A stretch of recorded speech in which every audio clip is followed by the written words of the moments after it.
Salut à tous, bienvenue sur Autobuzz. Nous sommes à Berlin, non pas pour un, mais 3 essais. Nissan lance officiellement son tout nouveau concept appelé le Pure Drive. L'idée va être reprise sur l'ensemble de la gamme. Voici donc les essais de la Micra, de la Leaf et du Qashqai. Bienvenue sur Autobuzz.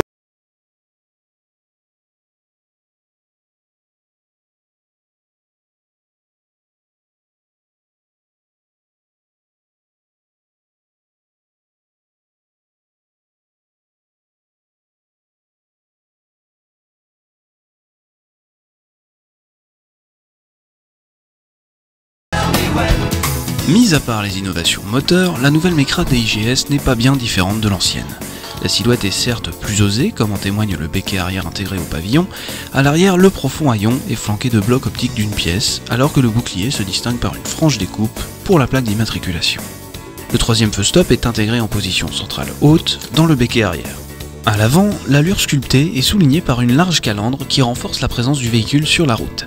Cette calandre est réalisée en 2 parties, de part et d'autre du bouclier avant, effet garanti. Parmi les équipements, l'un des plus appréciables est incontestablement le toit vitré qui couvre la moitié avant du véhicule. Du coup, l'habitacle est particulièrement lumineux et branché. Le tableau de bord biton à double bulle s'accorde parfaitement avec les cadrans de la planche de bord et donne un côté branché. La boîte à gants est coiffée par un espace complémentaire tandis que de petits rangements sont disséminés partout dans l'habitacle. A noter que les poignées de porte et la console de climatisation sont issues du cube. Et si l'espace aux jambes ne concurrence pas encore le monospace japonais, nous avons été particulièrement surpris par les progrès affichés par cette nouvelle Micra DIGS.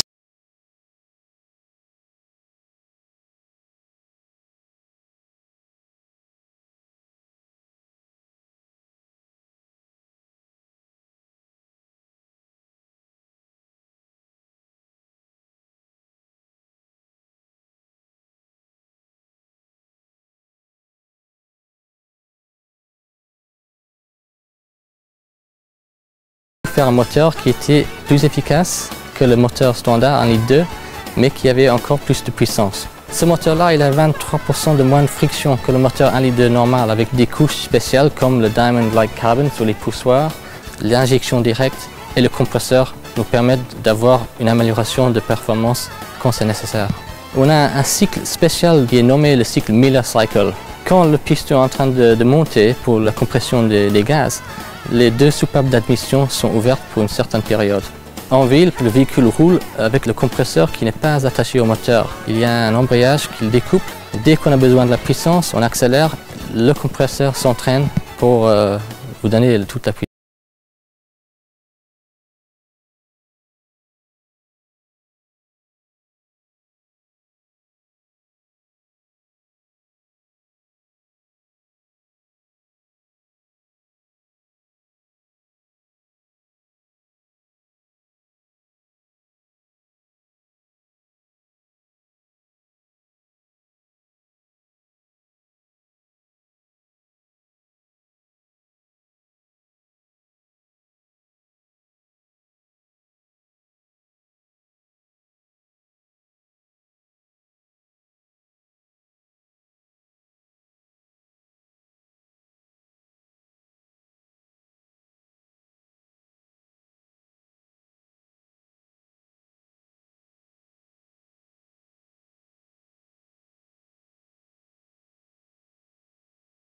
Le Qashqai conserve le design qui a fait son succès depuis sa sortie européenne en 2007.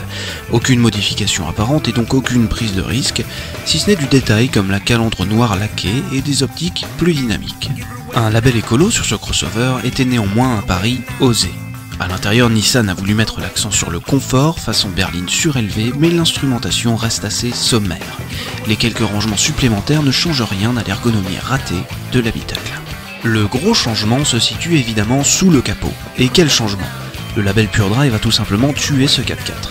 Le moteur 1,5 litre DCI a beau être économe et peu polluant, les amateurs d'off-road passeront leur chemin, il n'y a tout simplement plus rien sous la pédale, inutile de s'éterniser plus longtemps sur ce modèle handicapé par le label Pure Drive. La gamme Pure Drive chez Nissan, c'est les voitures qui émettent moins de 130 grammes de CO2 par kilomètre. Et puis, la voiture qui émet zéro émission, la Nissan Leaf. La Nissan Leaf, c'est quoi? C'est une voiture qui est 100% électrique. La position des batteries, les batteries qui sont en dessous du châssis de la voiture, qui permettent d'avoir une voiture qui est une vraie 5 places. On a des vraies places à l'arrière et puis on a un vrai grand coffre. On est donc à l'intérieur de la Leaf. Ce qui est important, c'est le système de télématique embarqué qui est ici.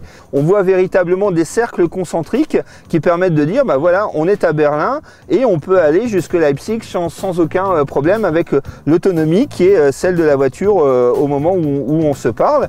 Ou directement depuis son smartphone, on a une application qui s'appelle CarWings.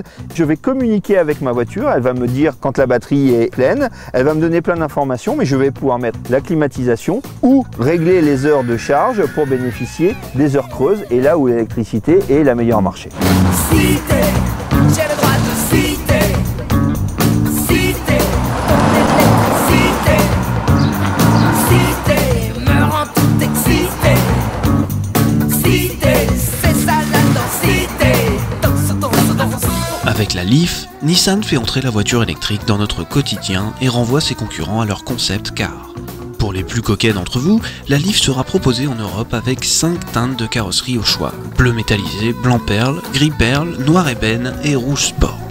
Comme tout autre véhicule classique, la Nissan Leaf est équipée en série d'airbags, de l'ABS, de l'assistance au freinage, du contrôle dynamique de trajectoire ainsi que d'une caméra de recul.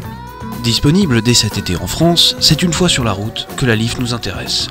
D'une autonomie de 160 km, il lui suffit de 30 minutes pour recharger la batterie à 80%. Comme pour tout véhicule électrique, il n'y a qu'une seule vitesse que l'on passe grâce à une molette centrale, incrustée dans une console centrale qui n'a pas à rougir des autres citadines du marché. Mais ce qui surprend le plus lorsqu'on met le contact, c'est le silence à bord. Le fait de rouler dans un tel mutisme est malgré tout très déstabilisant. La question de la sécurité a d'ailleurs été soulevée. Au démarrage par exemple, la Leaf émet un son grave de sorte qu'une personne malvoyante prend conscience qu'une voiture se trouve à proximité, et si la Leaf recule, le système génère un son intermittent.